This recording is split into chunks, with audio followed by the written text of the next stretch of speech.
Hello there, everybody. Thanks for clicking on this video. Today we're going to be doing a reading of Schoolboy Q's album, Blank Face LP. Why do I want to make this video? I really like the album. That's reason number one. Reason number two is I think there's a lot to misunderstand here. Specifically, my initial reading and my reading for the first couple years I was listening to this album was that it was a satire. I thought that what Schoolboy Q was doing was presenting a ironically maximized like gangster image and juxtaposing that with the image of somebody who kind of opposed that lifestyle. I thought that the juxtaposition of those two themes, or motifs, I guess. I thought that the juxtaposition of those two motifs was a satire. Now I realize there's something a little bit more complex going on. The key to this album is in the first song. At least that's what I'll be presenting to you. So let's get to work.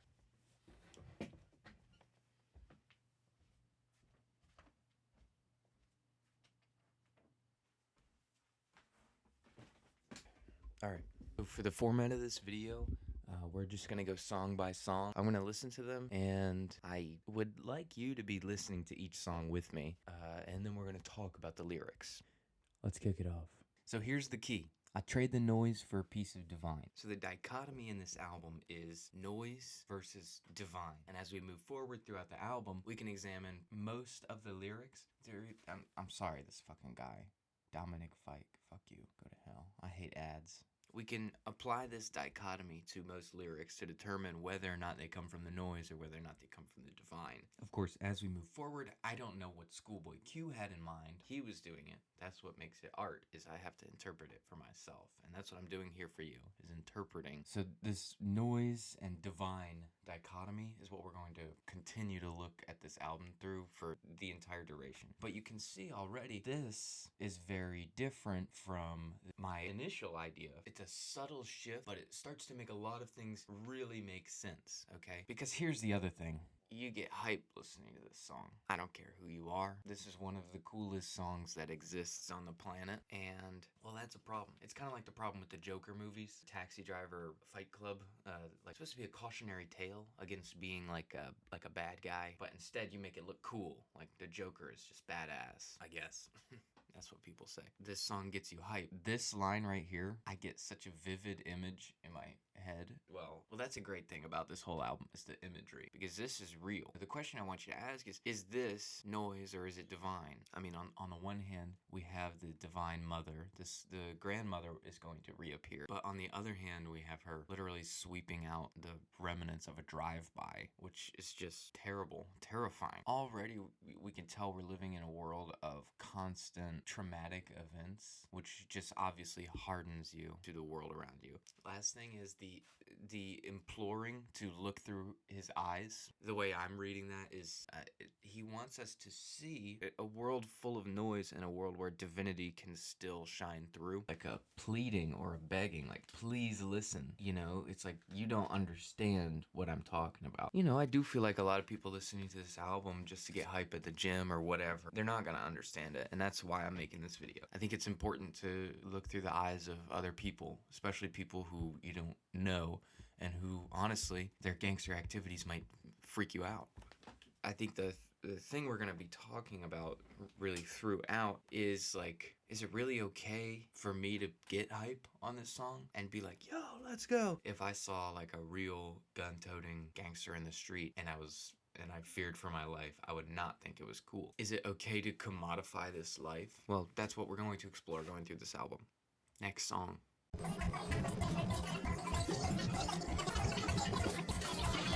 Well, this song is a plea for forgiveness, an interesting choice for the second song on an album, whereas the first song is, I really do this. The second song is, like, God, please forgive me. So we're already seeing a like, immediate divine illusion, showing that we are carrying over that theme and that I'm not just crazy. But let's examine some of these lines. The first line of the first verse about not telling on your friends. Well, it shows a level of like trust and togetherness that you could say is divine, but look what he rhymes it with. I'm a gangbanger, deadbeat father, and drug dealer. And that's clearly not divine. And so there's that juxtaposition of how do you justify this like terrible violence with this sense of like loyalty and togetherness? Well, part of this song is that, you know, ask for God's forgiveness, hope that you were doing just what you had to and that you weren't taking pleasure in it. But again, as I'm listening to this song, I'm taking pleasure in it. And so that's what we're thinking about while we're listening to this album. Guess I'm being a real one like I'm supposed to be. That's clearly alluding to like the expectations that have been placed on him. The expectations from, say, like the grandmother figure, ask for God's forgiveness at least. Whereas the truth, the expectation is to make money and to like survive and thrive. And the only way to do that, all the terrible shit that we heard about in the last song. Specifically how like running from God's creations, but you're asking God for forgiveness. Okay, so Genius is awesome. I love the way it flickers.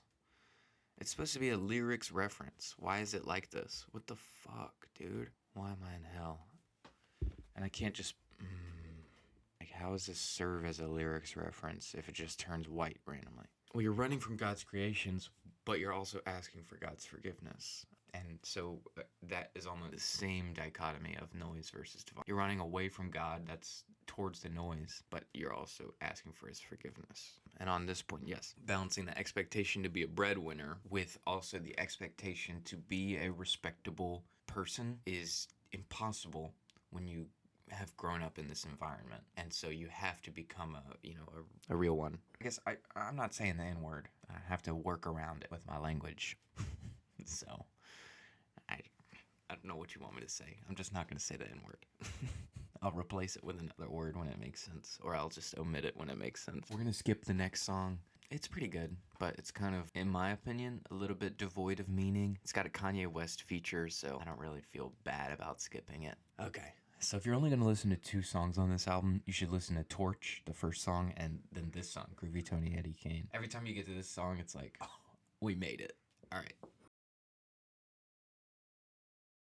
So here we're going to see the idea of the blank face developed. Before we get into the lyrics, I want to say this album does amazing things with the female vocals you heard on this song and on the last one. Kind of a running motif in this album. So we're hearing about some pretty traumatic stuff.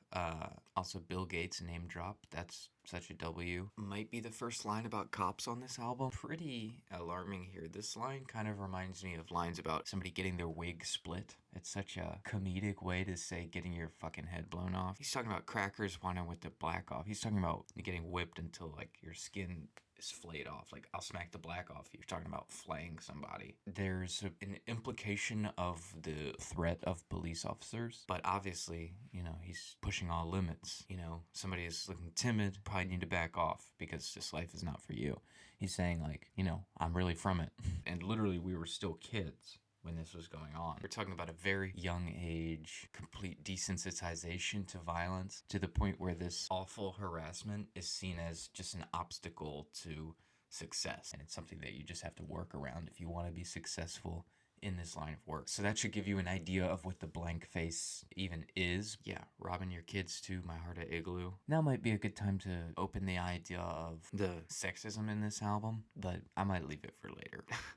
It's just something to keep in mind when you're listening to the lyric. Well, I'm running with the rebels. 3-man weave with the Lord and the devil. So he's saying he's playing with the Lord and the devil at the same time. So that's exactly, again, what I'm talking about. It's this noise versus divine dichotomy running throughout this album.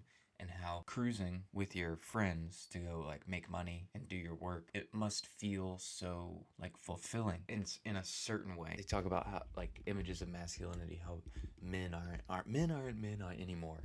And well, I think one of those things is like the thrill of violence is missing in most men's life. And I think that's really the appeal of this kind of art that can in some ways glorify violence. But yeah, I mean the thrill of violence with your closely trusted friends while you're going to make money to take care of your families, it must be this really confusing or like disorienting experience to where you would have to have this relationship with the Lord to ask for forgiveness and the devil to enable you to do violence. I forgot there was a guy named Lance Skywalker. All right, let's listen to the next song.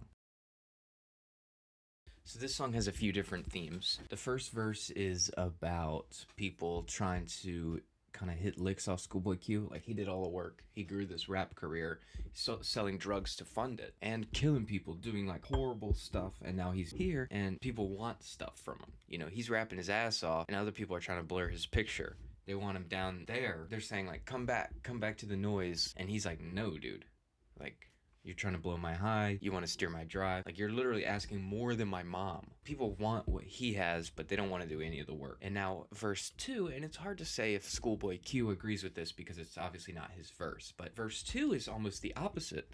It's like, well, for women, you know, like, I'm going to give you money and we're going to, you know, have sex. And that's going to come back later. But then for verse 3, we have Schoolboy Q doing kind of a synthesis between both themes, except instead of saying like people want my money, he's just like, I've got money, right? I got plasma TV, gonna be in front of time. But he's also synthesizing that with like wanting women. That's something that's going to come up as we continue talking about the role of women in this story, is like the desire for women and the synonymity of like women, or the ability to get with women and the ability to have a lot of money. He calls himself a nympho, which I think is I mean, I think that's awesome.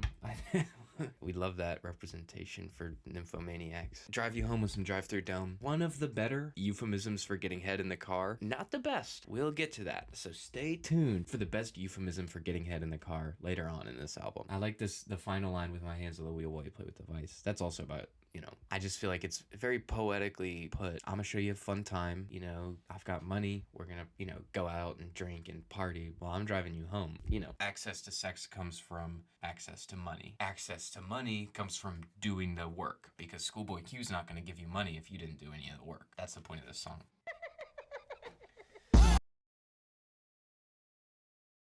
Earlier, we heard a line about riding out, you know, running with the Lord and the devil. This song is about the process of actually riding out. You got your team ready to go. You got your dope. I don't know. This is just a good song. I don't know if there's much in the lyrics for me to tell you about. This is another very, very casual allusion to blowing somebody's head off. He says earlier, here, I'm proper. Like, it's how in the first song he said, guess I'm being a real N-word like I'm supposed to be. This is him saying, like, I'm a young N-word and I'm proper, okay? Like, I'm gonna kill you. We're shooting everything. So you're seeing in this moment a lot of, now that we're finally, like, in the car with them, actually riding out, putting dicks inside your baby mama's lips. Hell nah. But the point is not that the noise is a bad thing. Point is, you like it. This song is fucking awesome. You can't listen to this song and not bang your head. You can't listen to this song and not enjoy it and think it's awesome. The guitar solo towards the end, it's just, the vibes of this song are impeccable. But remember what he said at the beginning. If he could, he would trade the noise for a piece of divine. We have to say, like, is this what he really wants for himself? Or is it just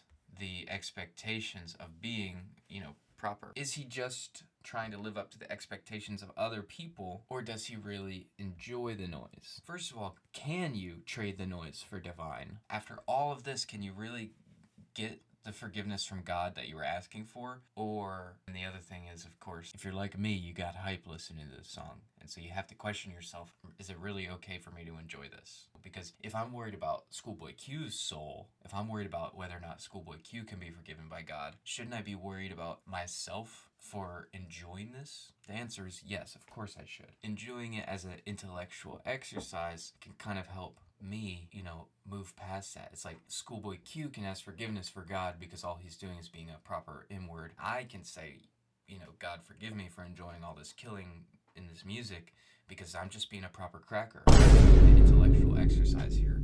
But really, I enjoy it. Really, I think it's cool. Really, like, I wish I was with him. Honestly, I obviously don't want to kill people, but that's, again, why it can't just be satire. Because, well, if it were satire, it would fail by making this thing it's supposed to be making fun of look awesome. Because he's intentionally making it look awesome.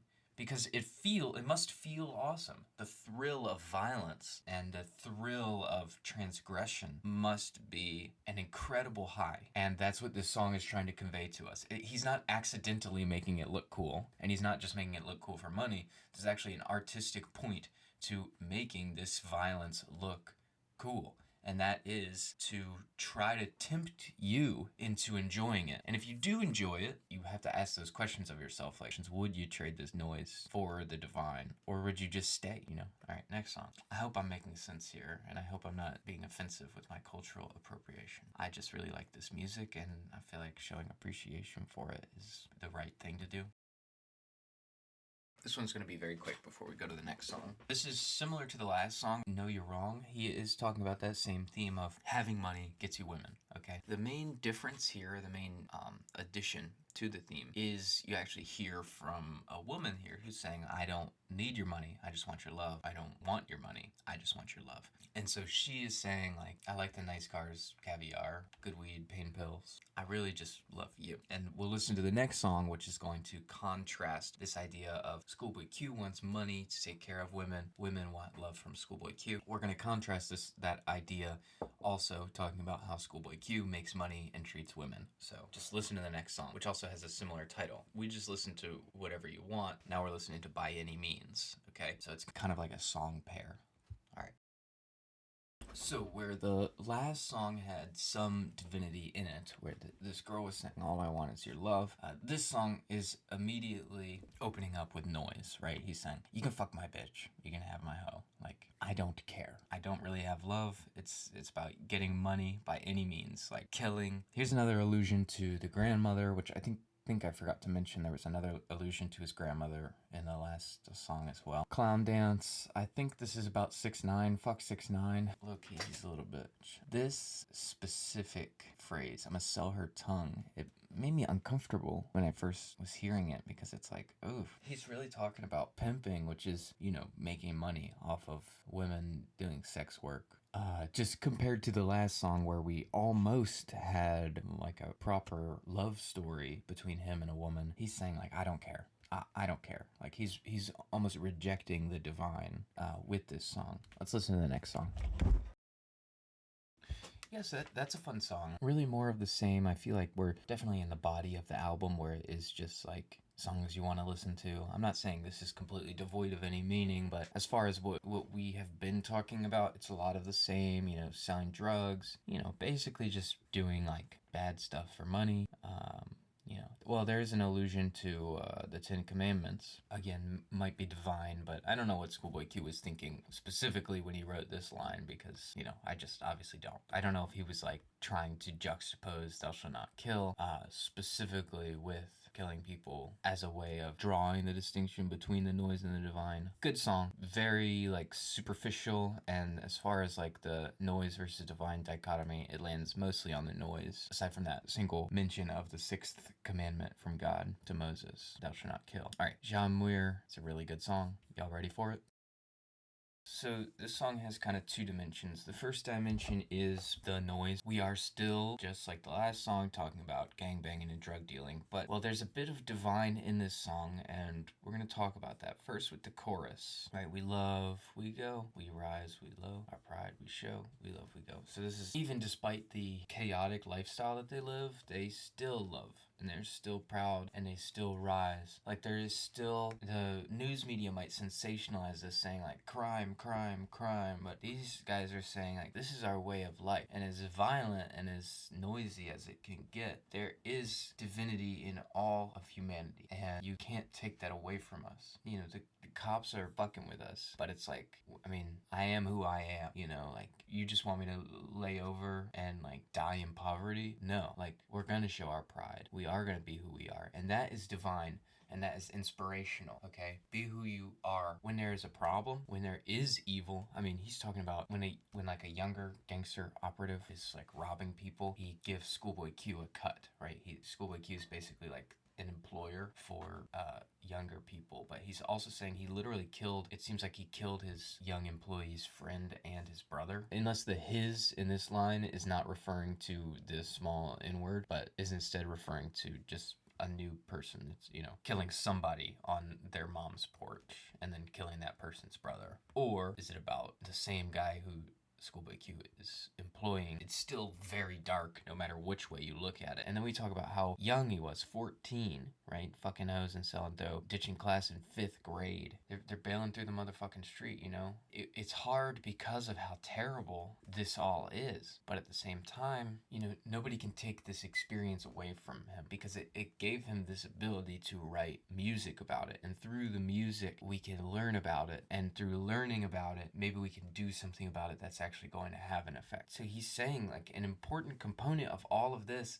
is like, I'm proud of what I've done. I'm proud that I was able to take care of my grandmother. I'm proud that I was able to take care of my mom. I'm proud of the bonds that I've forged with my friends, even despite how violent and traumatic all of this is. I think that's about it for this song. So there's 2 dimensions to it. The first is the violence, which is noise, and the second is the divinity of self-confidence and self-love.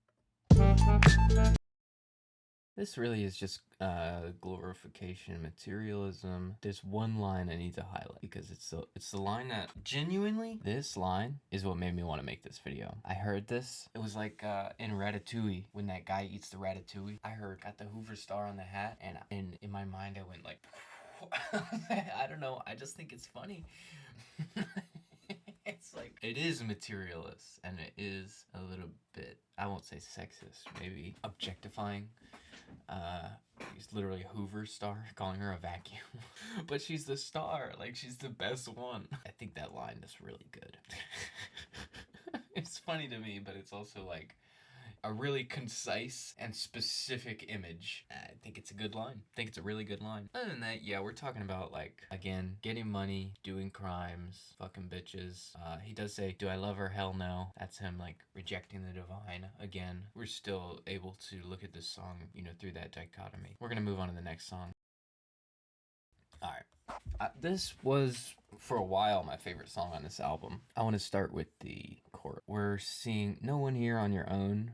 He's alone. He thinks he's got it. What do you do? This question, what do you do when you're stuck in the same spot? You know, you don't have the women you want. You know, there's nobody here. Like, you're alone in this life. And so that's like the female vocals are usually divine in this album, too, if you want to use that framework that I've built up. And this is no exception, okay? Because it's not suggesting that he is violent. It's suggesting, you know, what do you do when, you know, you've been abandoned by society, you don't have what you need or what you want, and, you know, like, seriously, what do you do? What do you do? You go and work at McDonald's, or you go and sell drugs? Really, there's nothing else. That's the perspective that's being presented, but it's not from a sense of being jaded. That's not the perspective that is being presented. It is a celebration. It is pride, because what else are you supposed to do? Just feel bad about yourself for your entire life, doing what you have to do to survive? No, you can't. You can't just feel bad for your entire life. You have to accept that there is divinity in going out and being dominant and taking what you want. There is some divinity in that. If at least only so that it gets you to this point where you can make an album where you're talking about noise and divine. At least that much is divine. Okay, so we've already talked about the chorus is saying he feels like he doesn't really have any options, and now here we are. The world keeps spinning. Okay, so we're talking about how it's like just a perpetual cycle. You know, because I don't have the hose I want, I'm gonna sell cocaine. The world keeps spinning, like somebody's gonna be doing it. And then he's saying the block stays hot. He repeats that 3 times. That's how you know it's important. The block being hot means obviously there's either rival gangsters or police officers, kind of the same thing, on his block, you know. And so he's basically saying, I have no option but to get into this game of selling drugs and whatnot. But at the same time, I'm under constant pressure because the block stays hot, because, you know, they know that people in my community are selling drugs. So what he's saying is he wouldn't have to be killing anybody, except he has no option but to sell drugs, and the block stays hot, and he can't control the heat of the block. He can't control the cops on his block. You know, if they're going to be coming after him and he's going to have to be jostling for territory, you know, like, it's just one thing leads to another. And he's talking about this here. He's paranoid, right? This is why you cop a gun, is because you're paranoid the police are going to do some shit, right? And then, you know, okay, so where does that naturally lead to? Getting burnt by the same cop, go to jail for a year and come home, to your friends are killed when you've been in jail. He's saying, you know how that feeling feel in the field when it's getting real. I obviously don't know the feeling of like shots in the air, people dying. I don't know what that's like, but if I had to guess, I would say he's talking about the thrill here, the thrill of violence that we mentioned earlier. That thrill that is somehow both divine and noise. And yeah, again, here, he's saying like, you have no options. Like, you can just be this guy, 30, still living with your mom, you know, like, but in that case, like, you're selfish. You're sad. Like, and to hate on his success, even though his success came at the cost of killing people, creating victims, drug addiction, he's saying like, you're hating on my success just because like you didn't have the guts to take what I've taken, you know? Because from his perspective, all that killing, all that stuff, it's just part of the lifestyle he had to deal with, you know? He feels as though he can ask God for forgiveness and to be forgiven. And, you know, who am I to say he can't? I'm obviously not saying he can't. I'm saying there is some divinity in what he's talking about. Yeah,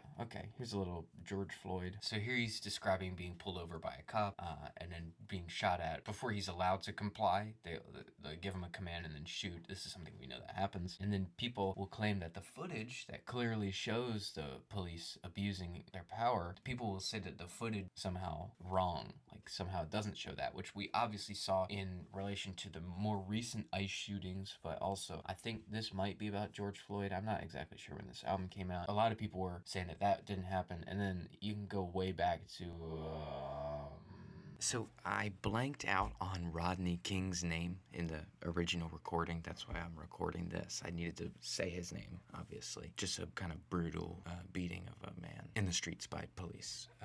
It caused riots in the 90s. I was just looking into it, trying to check my information on it before I recorded this section, and I found this shit. This is as deep as I'm going.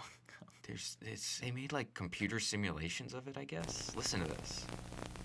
Look at this intro. Biodynamics engineer. So I don't know if UC Berkeley made this, but they're supposed to be like FBI archivals. I think the FBI made this to like prove they didn't do anything wrong or something. Look at this shit. They've like simulated whether or not he was getting beaten. They're like, see, look, you can tell he's not being beaten. See, you can tell he's fine. But they literally beat the fuck out of him in real life. Like, but it's not funny. It's just like sometimes the United States government is insane. And I just found this and I was like, okay. This is definitely a rabbit hole. It's not one that I'm ready to go down. Anyways, say Rodney King's name. Cops have been at this for a long time. It's a real thing that happens, and they really do try to cover it up with stuff like this because it's real and they don't want action on it because they don't want us to protect our rights against them. You understand? It's very important for you to understand. Anyways, back to the video. People were just disagreeing with what the footage showed. You know, like the news media would show an edited version and then commentate over it to basically like inseminate an idea in your mind. And that is noise. So in a way, he's saying like he's a victim of the noise just as much as he creates the noise when he's killing people, selling drugs, creating victims. He's also being made a victim of the noise when he gets pulled over and abused by the cops. And this goes back to what I've been talking about, the golden rule. I talked in my liberals video about the BLM riots being almost a direct result of Donald Trump's law breaking and the law breaking of obviously the cops who were involved. It is the golden rule, like obviously, and he's saying no wonder we riot. It is literally no wonder. You don't have to think for even a second, why are these people rioting? It's because the people who were supposed to maintain order are committing violence against them. And so there is no sense to staying peaceful. There is no sense to it. And that's what this song is all about. When you don't have what you want, when there is nothing else to do, there is no sense in, you know, being 30 with no ambition. It doesn't make sense. You have to go out. Like, you have to do this. Yeah, I mean, it's complicated. It's way more complicated than you'd expect. But again, see, this is why this isn't satire, is because if this is almost the exact point I've been trying to make by dissecting this album so far, spelled out in song. I mean, we have the combination of making selling drugs and fucking hoes sound cool, combined with terrible imagery of violence, combined with like a hint of divinity and understanding all at once. This is like the essence of the whole album. This is why it's one of my favorite songs on this album.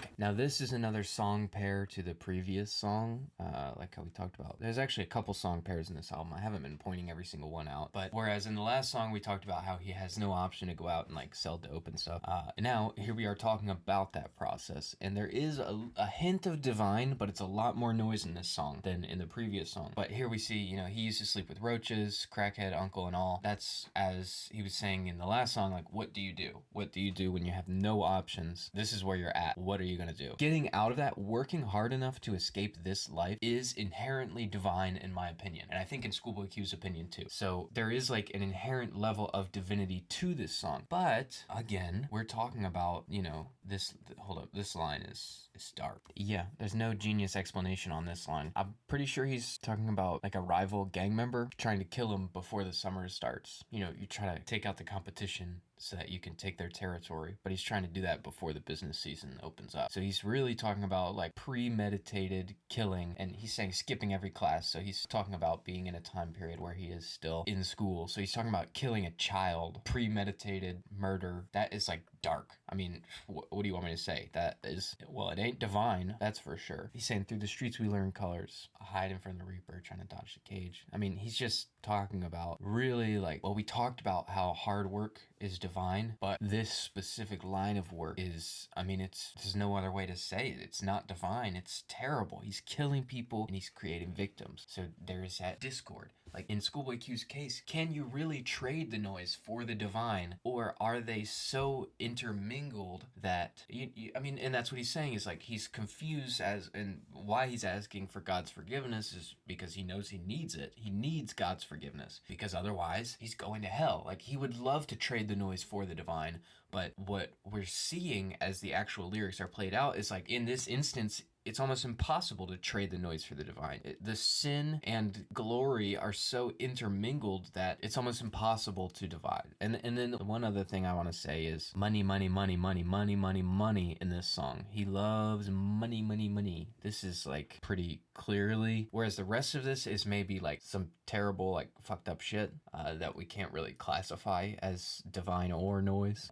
This part about money, you know, money for women, money so that you can do crimes and get away with it, money so you can get more stuff. In exchange for money, you are ignoring your education. That is noise. Clearly the noise of money distracting from the divinity of living a like soul-filled life. And obviously, again, he's making the claim that he's been forced into this life. Really, you know, in a lot of ways he is the victim, and I think I would agree with that. I mean, nobody comes to this life without first being victimized by it. So I'm not trying to say that he's a bad person for liking the money. What I am trying to say is that all these terrible things that he's doing supposedly because he's a victim of the system in the first place, it kind of falls flat when he's also singing about money, money, money, money, money. But I think he knows that, and that's why he wants to trade the noise for a piece of divine if he could. We're in the final 4 songs. This is like where the thesis of the album really starts. Black Thoughts does a lot of the heavy lifting for like the morality of this album, so I want you to listen closely. Now let's talk about this song. There's a little bit going on here. So first of all, this is the most egregious time so far that Genius has gotten the lyrics wrong. Oh no, this is okay. It's fixed here. Just Spotify got the lyrics wrong. Let's actually just go over the structure of this song. So it starts off with like a kind of voicemail type shit. It's the same feeling that we've been describing, being like torn between 2 different ideals, where it is like you got your mom telling you something and your dad telling you something, but at the same time, your dad is really not a role model you want to aspire to be. And same with your mom. Like your mom's not really a role model you want to aspire to be. So it's like you're already being subjected to the noise and to this like false divinity from your parents at birth, because they are victims of the noise already. This is like an expansion on this idea that like there really are no options for people like this, you know, in this community. It just was not like what I experienced. Me personally, what these guys experienced was not like what I experienced, to the point where I can't even understand or even start to grasp that's what this video is trying to do. Is I'm trying to understand, and I'm trying to help you, if you're in my shoes, try to understand what these guys are saying, because it's important. It's really important to be able to hear this and not just think like, yo, I love rap music, but seriously listen to this and think like, oh my god, like this is a real story. Some of this stuff really happened. And if not, you know, it's true. Even if it didn't happen, it's literally true. True to him. Here again is another reference to mom slaving for the rent. So he's saying like his family works hard, so in that way he aspires to be like his mom. In that way his mom is divine. But in the other hand, like slaving is obviously culturally charged word, and so it's like he's kind of also saying like we have to escape this. You know, we've been made victims by the system. Obviously, that's why he's saying like type of shit that make the Mac a classic. You know, he's saying this is him saying like again glorifying the noise just for throwing dice. You know, this is just gangster shit. Like this is what I'm doing. Okay. Gangster shit. Okay, but now things start to change because it's like, what do you mean the joke's on me? You know, what do you mean? And of course, the joke is karma, because the joke is that like, even if God can forgive you, can you really forgive yourself? Aren't you just going to be facing the consequences of your actions internally for the rest of your life? Or else stop asking for forgiveness and definitely condemn yourself to hell? Like the joke is that if you stop caring, you become a bad person. But if you keep caring, then you have to understand that you are a bad person for what you've done. So it's like, again, being pulled in different directions and not knowing what to do because you're trapped between this violence and this inadequacy. And it's just a big fucking joke, because no matter what you do, you're still going to be a victim and a victimizer. That's what trauma does, is it repeats itself over and over and over again. And to break the cycle, sometimes you have to perpetuate the cycle. You know, if you want to get your kids out of the cycle of trauma, sometimes you have to do terrible things and you have to increase the trauma. That's the idea. That's the fucking joke. You might be a victim, but the only way you're gonna stop being a victim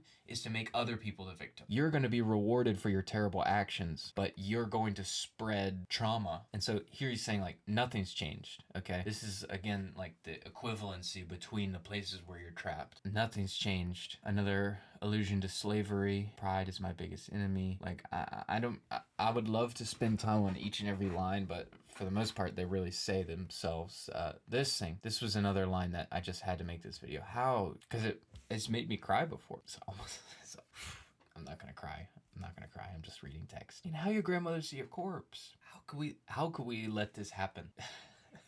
I'm not gonna cry. How could we let it happen? Okay, last thing on this song. He says all lives matter, which is honestly nice to hear. Just hearing all lives matter, what's strong, because you want to hear somebody, you know, like when I guess when you hear all lives matter from a white guy, from a guy who's like all lives matter, yeah, y'all inwards need to shut up. Like when you hear that, it's like you want to be like fuck that guy. But when you hear it from somebody who obviously is anti-police violence, or at least experienced it, and is like saying like, and who's literally killed people, who has been through this terrible, all this noise and all this divine, and he's saying, look man, all lives matter, and he's saying it truthfully. He's not saying all lives matter, so you blacks need to shut up. He's saying all lives matter, so we need to get together. Like we need to listen to each other. We need to hear each other, because it took a blood to get him Pringle chips, you know? And I mean it's a little bit, you know, you could say it's corny whenever rappers try to talk about like getting together and being friends. I mean personally, like I'm down to raise our kids. I'm down to blaze a split. I'm down to put the rags down,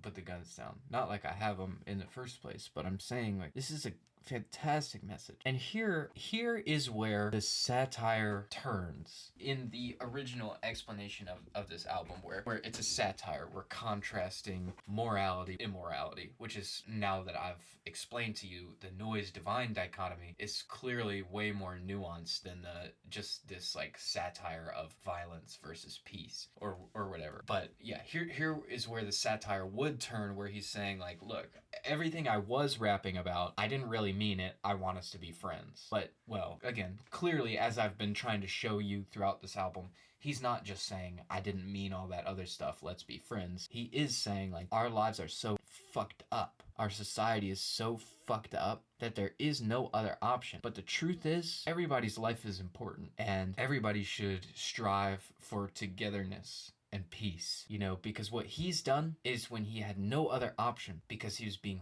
forced by violence from outside forces on his life. And yeah, maybe he didn't have to kill everybody he killed. Maybe at some point he fell into the love of violence. You know, he talks about riding with the devil. Like, he's not saying that he's innocent, but what he is saying is that he's a victim just as much as he is a perpetrator. And we all are. We are all victims just as much as we are perpetrators. And the only way to move on from that is for us to stop making more victims, okay? We need to take care of each other, okay? All lives matter. Yeah. All right, you understand. How your grandmother see a corpse? Such an impactful line to me because I don't want that for my family. And if I and that's so alien to me, that idea. Like that my grandma could see a dead body from like a drive-by. It's like what it just really shows like you don't know nothing about this life, you know. The Fox News commentators on TV talking about crime, they don't know anything, you know? Like they are not really in this life. Anyways, let's continue. This is the titular song. Awesome. Let's talk about this song. This is the titular song, as I already mentioned. It's one of the beautiful songs on this album. Most of them are really beautiful. There's a lot to talk about. Dancing with Devils, that's an allusion to the noise, or the opposite of divine. Be what you want to be as long as you get the money right. That shows kind of the mindset, and we're going to talk just briefly about capitalism for this song. I mean, this is something that resonates with me. Okay. Even as a white guy, not my parents, but a lot of people's parents really gave them this message. Be what you want to be, except you have to make money. And so it's not really be what you want to be. It's more like, you know, be an agent of money. Be an agent of money, okay? They're saying be what you want to be. They're saying I love you. They're saying this and that. But really, they're trying to pressure you into being just another agent of money. Just somebody to create value for the system.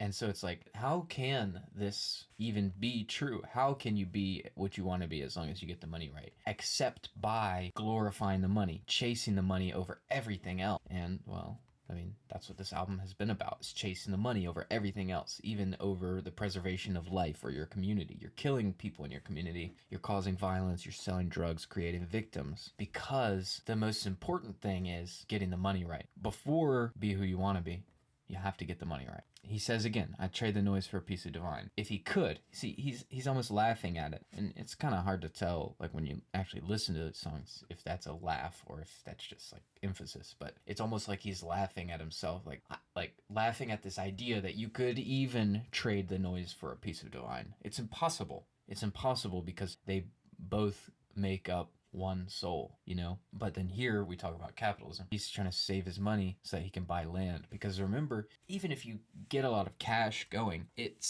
cash is one thing, but actually having wealth of land, of a home to start a family, that is what he's really been missing. That is what he was missing when he was born, is not having a true stable home life. So it's like all of this money just comes back to giving your kids what you didn't have in the first place. And that is the closest you'll ever get to being able to heal, is to give your kids something that you don't have. So you're saving your money for a piece of land, but again, you need money to buy the land. And that's why it's like, be what you want to be as long as you get the money right. Again, is saying like, you really don't have an option. You can either condemn your children to be victims, just like you were born into, or you can save your children by creating victims. And again, it's like, there's no options. It's just a cycle. It's just this vicious cycle, obviously leading to the blank face. If you have no options, then why should you feel any kind of way about it? Why shouldn't you just blank your face and do what you have to do? Why shouldn't you just do what you have to do to get your money right, you know? And he's saying like, people don't understand until you reach, he's saying 25 years of age. I think he's just saying you don't understand when you're forced to grow up really young. You're not really actually gonna grow up until you're an adult. Like, not until you become an adult are you going to understand that you were still a kid that whole time. That when you were killing those people, when you were like compromising morality, you know, like how can you really say a 14-year-old killing people is even his fault? He's a kid, you know? And so he's saying like, you won't understand until you grow up that you were just a child the whole time. And yeah, okay. Here he is talking about like the life he's giving for his kids. He wants to be the Tooth Fairy, and he wants to be Santa before he dies. Obviously, again, talking about buying a house, raising a family, Easter egg hunting, carving pumpkins. Like, that's just almost crying. Those are all things that I've done. You know, I grew up, my parents owned their house. They didn't have, I mean, they did save up to buy it, you know, but, you know, my parents did play Tooth Fairy. My parents did play Santa for me, you know.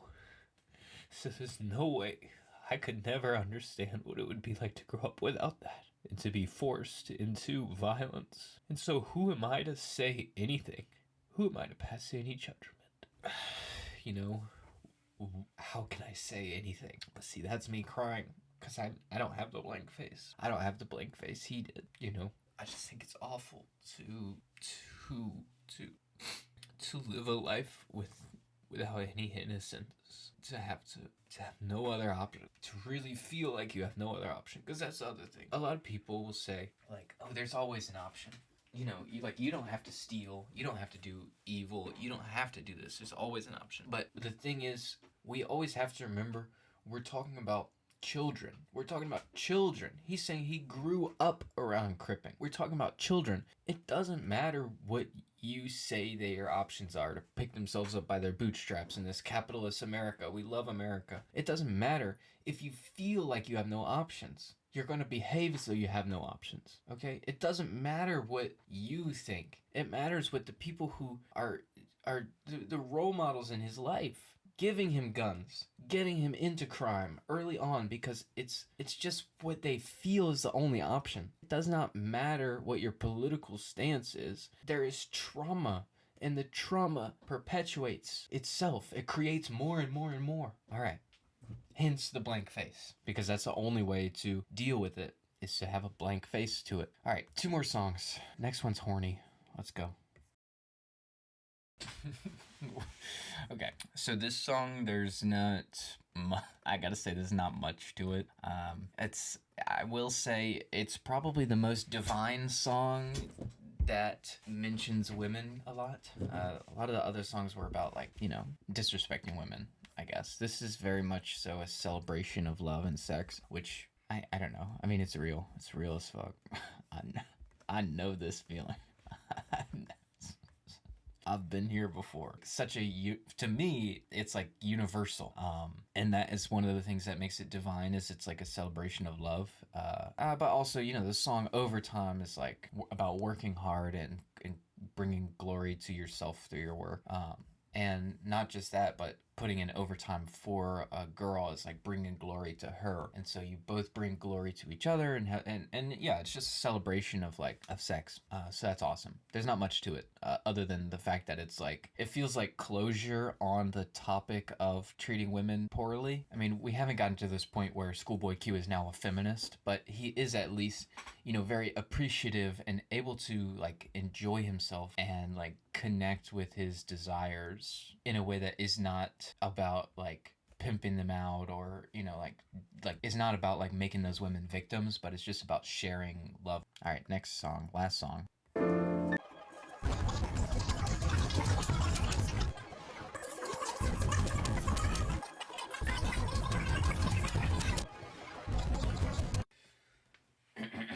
Very competent song, good verses, good production. A little bit though, as we've been taking this lyrics very literally, this is kind of a, at first, pretty bad song to leave this album on. I thought we were making so much progress. The last song was almost entirely divine, even though it was about being horny. The one before that, Black Thoughts, was very like almost remorseful and almost in a way trying to say like, we can do better, we can be better. But here, I mean, we're back to putting our lives on the line, killing other people, doing crimes. We're back to the noise. For the very last song, we're leaving. Okay, first thing about this song, I got a binge button like Brad Pitt. One of the best lines on this album. Now, how can we tolerate ending this album on noise? How could Schoolboy Q do that to us? And the fact of the matter is, I'm not the target audience. The person who wants Schoolboy Q to learn his lesson and like leave with closure, that's not what this is. It's not about closure, okay? The fact that the last song is noise in this noise divine dichotomy is to say you cannot trade the noise for the divine. It's not possible. The divine is in you, and the only thing you can do is turn the noise into divine. But still, it is with you. You might die for this. And in the same way that the target audience is not me, white guy, the target audience is somebody who's maybe going through this in real life. Also, like Schoolboy Q went through this in real life. This is like saying, yeah, we might die for this. You know, like, yeah, like it's not for everybody. But at the end of the day, if it's for you, well, then you better strap up. You better get your 4/5 extendo with 50 in the clip, like you better be prepared to live this life, because if you're not prepared, you're gonna die for it. And it's like, it's just saying, like, this whole album has been about this trauma, but it's also really not presented much of an alternative to the trauma. Is like, the only way to get out is to spread trauma harder. And this is saying, like, if you're gonna do that, you can't, there's no halfway. There's no such thing as halfway crooks. The cops are going to come and get you, which means you need to, first of all, be able to work low profile, and second of all, you have to strap up, because you might die for this. Like, this is some genuine advice for somebody who needs it and who can listen. And it's fucked up, because again, we've been talking about how it's about spreading trauma, and it's depressing because we're ending this on noise. We have not concluded on divinity. We have not learned our lesson by the end of the album. We are still glorifying violence, and we're still glorifying this terrible, really terrible stuff. Well, the only thing I can think of is, if Schoolboy Q is unable to save the day, if he's unable to stop the cycle of violence, if the only way he was able to be successful was to perpetuate the cycle of violence, and then to sing about it, to sell that cycle of violence to other people, then we have to say to those of us who have escaped the cycle of violence, to those of us who are listening and who are trying to, save the world, who are trying to find an outer heaven, it's our job to say, like, well, we need criminal justice reform. Well, we need to deal with the drug crisis in America. Well, it's our job to say that. It's not gonna be Schoolboy Q at 14 years old with a gun in his hand. He's not going to be the guy to create the systemic solution to it. The only thing he can do is take care of himself and his family. And so it's our job, because if we don't like what we hear in this album, just gotta put a fucking mirror up, okay? And if you do like what you're hearing, again, because this shit is hype, this is a great album, it makes you want to get lit, well, you still gotta understand, like, if this makes you want to get lit, then you shouldn't be complaining about crime or anything. Like, you shouldn't be like, you just shouldn't be talking about black people like that. Like, to be honest, like, you should be. But I don't know. I mean, you're still gonna see, because he's talking about money, because he's talking about doing whatever it takes to get money. You're still gonna see that rich white guy playing this song in his car going like, yeah, bro, you're totally right. I love making victims for money. Like, you're still gonna see somebody who misses the point of all of this. And again, that's why the satire fails. If it was satire, that's why it would fail. But it's not satire. It's actually a conversation with God. It's a conversation with, what does it mean to be divine when you have no other option except for the noise? And, well, the answer is, make more noise.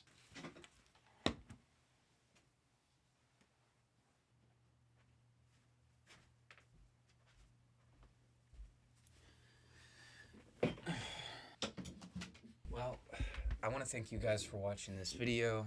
Really, honestly, just leave a like. Just subscribe already. I'm kind of tired of this shit. You just need to fucking subscribe to my channel, okay?